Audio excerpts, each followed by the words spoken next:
Başbakan Recep Tayyip Erdoğan ne söylediğini bilmez bir duruma gelmiştir.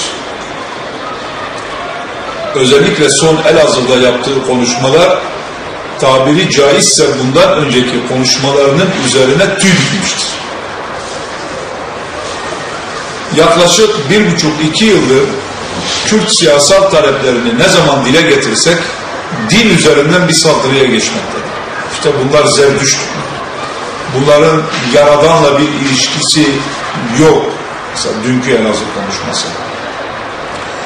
Zerdüştlük yetmiyordu. Bir de bunlar Yezidiliği başımıza çıkardılar. Yezidi aynı yaptılar gibi başı sonu belli olmayan, abuk subuk, ne dediği anlaşılmayan bir siyasal terminoloji kullanmaktadır. Bu üslubun ve bu dilin asla barışa bir faydası yok.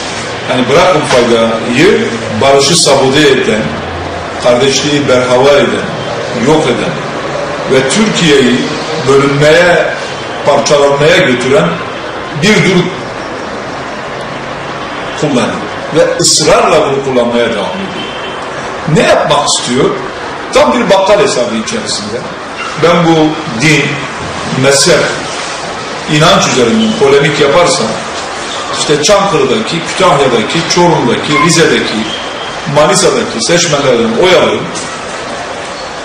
Koy 1-2 puan da Kürtlerden kaybedeyim. Bundan da bana bir zarar gelmez diyor.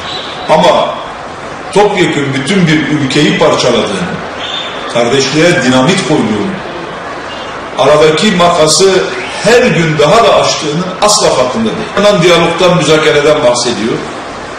Bir yandan Milli İstihbarat Müsteşarını gerekirse yarın İmralı'ya gönderebileceğinden bahsediyor. Bir yandan Oslo görüşmelerinin tekrar başlayabileceğinden bahsediyor. Bir yandan da dümdüz küfrediyor. Yani artık bu konuşmasının siyasi bir açıklamayla, demeçle bir şeyle alakası yok. Küfrediyor. Bu dille de olumlu bir görev var olmaz.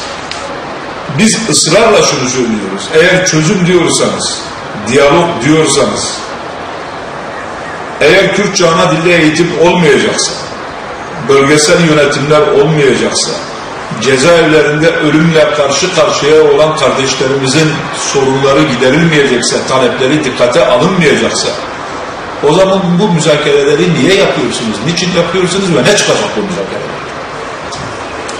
Şunu söyleyebiliriz, Başbakan başta olmak üzere siyasetin bütün aktörlerinin dillerini ve hareketlerini düzeltmeleri lazım.